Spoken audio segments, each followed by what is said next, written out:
नमस्कार। कभी सोचा है कि आज जो भारत का संविधान है वो क्या रातों रात बन गया था? बिल्कुल नहीं। आज हम बात करने वाले हैं उस 80 साल लंबे बड़े ही दिलचस्प कानूनी सफर की जिसने आज के भारत की बुनियाद रखी। और ये कहानी आज़ादी से बहुत बहुत पहले शुरू होती है। अब देखिए, ये कहानी काफी लंबी है, तो इसे समझने में आसानी हो इसके लिए ये रहा हमारा रोड मैप। हम 5 खास पड़ाव पर रुकेंगे जो हमें सीधे आधुनिक भारत के संविधान की दहलीज तक ले जाएंगे।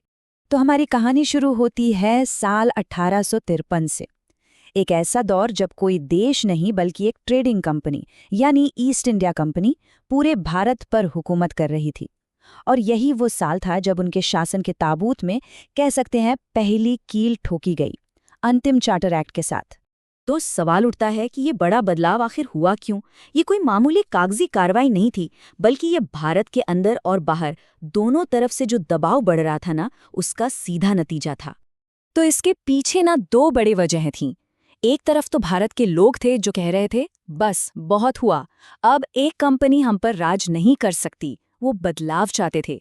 और दूसरी तरफ मजे की बात यह है कि अंग्रेजों को भी ये बात समझ आने लगी थी कि भाई एक ट्रेडिंग कंपनी से पूरा देश चलाना अब ये मुमकिन नहीं है।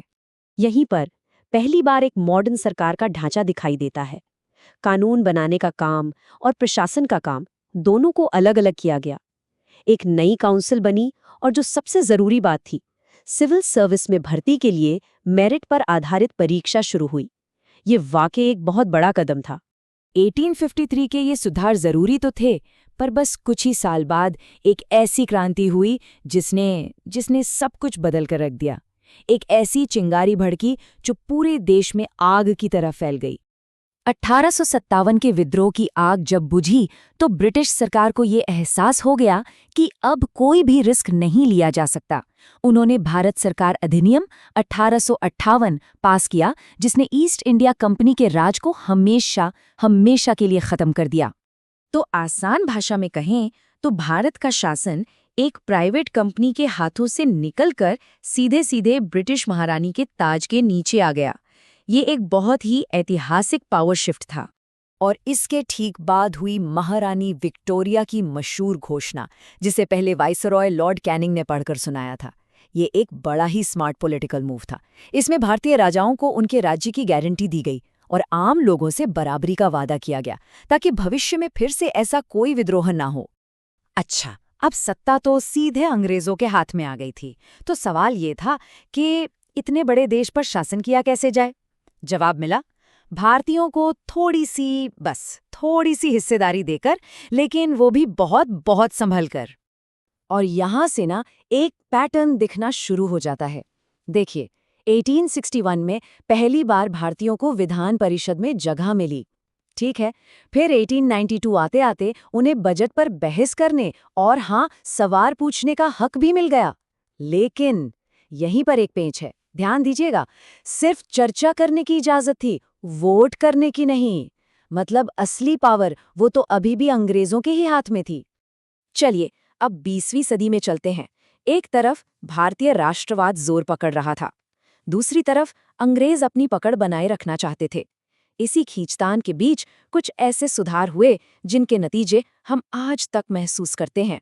इस एक्ट को एक खास वजह से याद रखा जाता है, एक ऐसी वजह जिसने देश को बांटने का काम किया। ये एक ऐसा कदम था जिसने भारत के भविष्य को हमेशा के लिए बदल दिया। पहली बार मुसलमानों के लिए अलग से इलेक्टोरेट बनाए गए। मतलब मुस्लिम वोटर्स सिर्फ मुस्लिम उम्मीदवार को ही वोट दे सकते थे। इसी ने राजनीति में धर्म के आधार पर बंटवारे की नींव डाल दी। दिलचस्प बात पता है क्या है? इस सुधार को बनाने वालों में से एक लॉर्ड मॉर्ले ने खुद लिखा था, हम ड्रैगन के दांत बो रहे हैं जिसका फल कड़वा होगा। और गांधी जी जैसे भारतीय नेताओं ने तो इसे सर्वनाश करने वाला एक्ट कहा था। वो सब आने वाले खतरे को साफ साफ देख पा रहे थे। 10 साल बाद 1919 में एक और सुधार आया जिसने एक बड़ी ही कंफ्यूजिंग सिस्टम को जन्म दिया, डायआर्की यानी द्वैध शासन, मतलब दोहरी सरकार।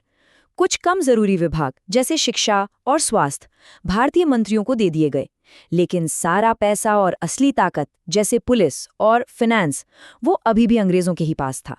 और इन सभी पिछले एक्ट्स का नतीजा, वो सबसे लंबा और सबसे पेचीदा कानून था जो ब्रिटिश संसद ने भारत के लिए कभी भी पास किया था। ये सिर्फ एक कानून नहीं था, ये सरकार चलाने का एक पूरा का पूरा ब्लूप्रिंट था। इसने एक फेडरल कोर्ट की स्थापना की जो बाद में भारत का सुप्रीम कोर्ट बना। और हाँ, रिजर्व बैंक ऑफ इंडिया की भी स्थापना की। यही वो संस्थाएं थीं जो आज़ाद भारत की रीढ़ की हड्डी बनने वाली थी।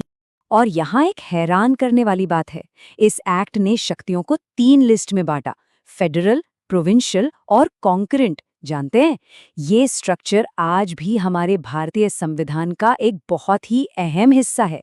इससे पता चलता है कि इस एक्ट का असर कितना कितना गहरा था। पर इतने डिटेल्ड स्ट्रक्चर के बावजूद भारतीय नेताओं ने इसकी कड़ी आलोचना की। क्यों? क्योंकि असल पावर और कंट्रोल, यानी गाड़ी का इंजन, वो तो अभी भी मजबूती से अंग्रेजों के ही हाथ में था। तो जैसा कि हमने देखा, ये 80 साल का सफर काफी धीमा और मुश्किलों से भरा था। ये छोटे छोटे कदमों, टूटे हुए वादों और आधे अधूरे सुधारों की एक ऐसी कहानी थी जिसने धीरे धीरे, बहुत धीरे धीरे भारत को सेल्फ गवर्नेंस की तरफ धकेला। तो सोचिए, 1935 तक सरकार चलाने की पूरी मशीनरी तैयार खड़ी थी। एक पूरा कानूनी ढांचा, अदालतें, एक सेंट्रल बैंक, सब कुछ अपनी जगह पर था। बस एक सवाल, एक आखिरी सवाल हवा में तैर रहा था। इस पूरी मशीन को चलाएगा कौन? इसका ड्राइवर कौन होगा? और इसी एक सवाल का जवाब ढूंढने में भारत को अभी एक और दशक का लंबा संघर्ष करना था।